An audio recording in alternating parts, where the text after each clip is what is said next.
Halo Kak Faris. Hai, halo. Aku dapat pertanyaan bagus nih dari leader to leader community, dari anggota member kita. Jadi manajemen menugaskan saya sebagai leader untuk memastikan kru melakukan operasional sesuai SOP. Tetapi saya tidak diberi wewenang untuk memberikan SP. Satu-satunya cara yang bisa saya lakukan hanya menegur kru. Sehingga mereka pun tahu kalau tidak akan ada konsekuensi apapun. Walaupun sudah ditegur, mereka tetap nggak berubah. Hal ini membuat manajemen pada akhirnya hanya menyalahkan saya sebagai leader. Apa yang harus saya lakukan?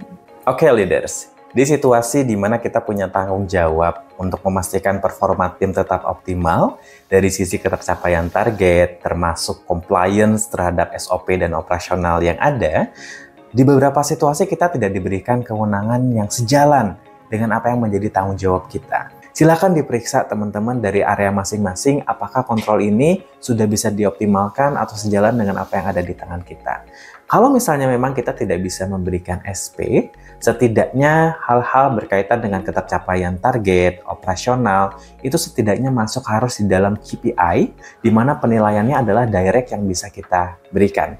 Sehingga kemudian the real konsekuensinya juga kita ciptakan. Meskipun bentuknya bukan dalam SP, namun kemudian KPI yang menunjukkan seberapa well perform dirimu, dan mungkin nanti itu akan berkaitan dengan apakah bonus kah, apakah jenjang karir, atau kemudian bahkan keputusan untuk lanjut kerja atau tidak, itu yang kemudian bisa kita lakukan. However, jika kemudian itu sedang tidak bisa dilakukan, bantu untuk mengubah mindset dan mereframe karir buat mereka itu lebih seperti apa. Di situasi mereka lebih tidak takut untuk kemudian kehilangan pekerjaan karena dilindungi oleh regulasi tersebut, kontrol yang bisa kita lakukan adalah memahami anggota tim kita dan apa yang bisa menjadi the right button untuk di-push untuk kemudian menjadikan dalam tanda kutip teguran kenapa hal tersebut harus dilakukan oleh yang bersangkutan.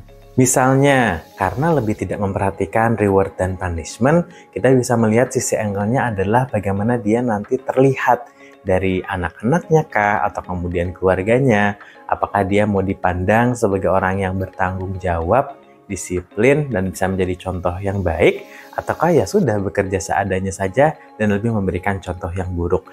Itu adalah salah satu yang pernah terjadi dan berhasil untuk menggerakkan orang-orang yang memang lebih tidak tergerak karena tidak adanya punishment tersebut.